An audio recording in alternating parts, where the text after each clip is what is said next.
Hi again, everyone. This is Angie DeLillo for the American College of Applied Science. This is part 3 in our training video series on quizzes in Moodle. This is in-service training for summer of 2010. So this is where we left off on part 2 at the end of the video on part 2. We have successfully uploaded our quiz into Moodle. We have our quiz questions right here on the left, and then we can actually view our quiz bank here on the right. So now let's say you have your multiple choice questions uploaded, but that you want to add some other type of questions. You want to add some essay questions, for instance, to give the students the possibility of just answering things in more detail without having the answers in front of them. So you have a variety of questions that you can add in Moodle. What you want to do is you follow this section here that says create new question.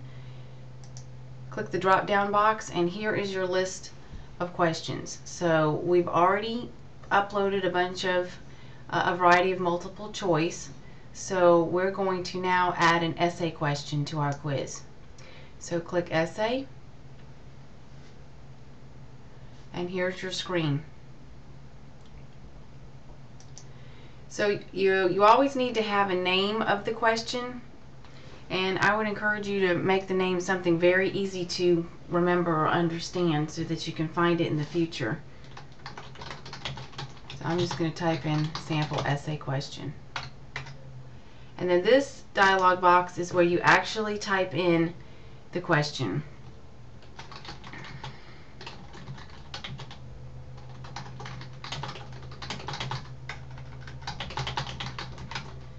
Okay, so you're asking the student to actually write something in to answer these questions. The answers aren't presented to them. Make sure that you scroll down and you want to set the score for these essay questions. They're usually worth more than one point, so if you want them worth 3 points, you just type in a 3. If you want to attach a picture, I do this frequently. I will give the students a picture as part of their quiz or part of their test, and then they have to comment on it. This is where you would do it, where it says image to display. You actually just click that, drop that down, and you can upload a picture. This bottom section underneath feedback, this is where you could actually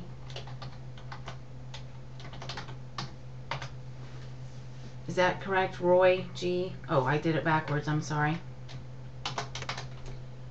This is where you can give the answers to the student so that once they're done taking the test, they have immediate feedback to know if they got the essay correct. And that's really all there is to creating an essay question. So you have your question name, the actual question itself, which you can have a picture, you can have a table, you can have multiple parts to the question, whatever you would like. The feedback or the answer, and then you save your changes. Okay, now you will notice that it put the essay question at the top of the list of questions. And one quick way to know the type of the question is to look on the right hand column.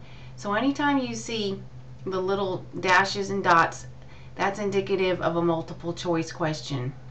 The essay questions are going to have the clear box. Okay, so now we know that this is an essay type question. We want to add this question to the quiz, so you can check it, and you would use this little left arrow to add it to the quiz. And there's our essay question, and you can see it's worth 3 points. So you can continue adding essay questions, as many as you like, or true, false, or whatever other types of questions you would like. You can also move the questions up and down in the quiz using these up and down arrows. So for instance, if you don't want the essay question to be number 6, but you want it to be number 1, you would have to use the move up arrow 5 times or 6 times to move it to the top of the test.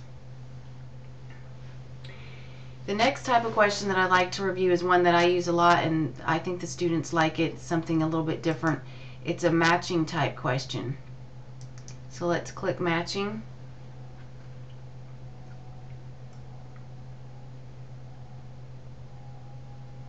Again, you want to type in your name of the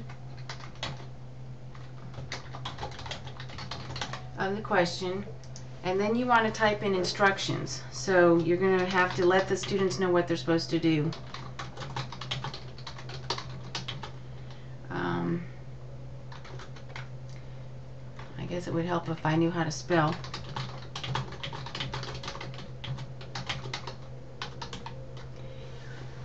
Okay, again, you want to make sure that you set your points for this question. I'm going to make it worth 5 points. Okay, now the computer is going to ask you to put the question and the answer directly underneath it. And if you want to have 6 or 10 or however many items, you just click that little button and you will have more choices. So I'm just going to type in something quickly.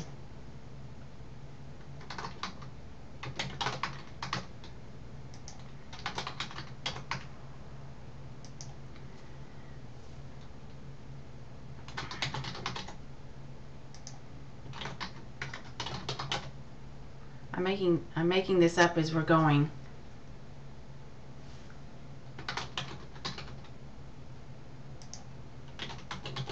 Okay, and I'm going to stop. But you get the point. You can do this on and on and on. And then when you click Save Changes,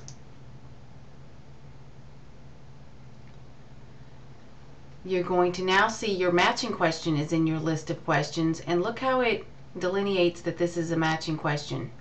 So just visually, you can scan down your questions and know exactly which ones are multiple choice, which one's matching, and which ones are essay. Okay, so now I want to move my matching question over to my quiz. Okay. And there you have it. So I encourage you to use a variety of types of questions. You can have a true-false, a short answer. Any of these are available for you. Remember that the essay and short answer questions are not graded by the computer, and you have to manually grade these questions. We'll discuss that in the next training video.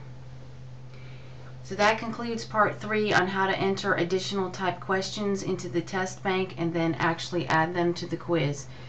In the last section, or part 4 of this training series, I'm going to finish up with the settings on the quiz and how to manually grade essay questions. Thank you.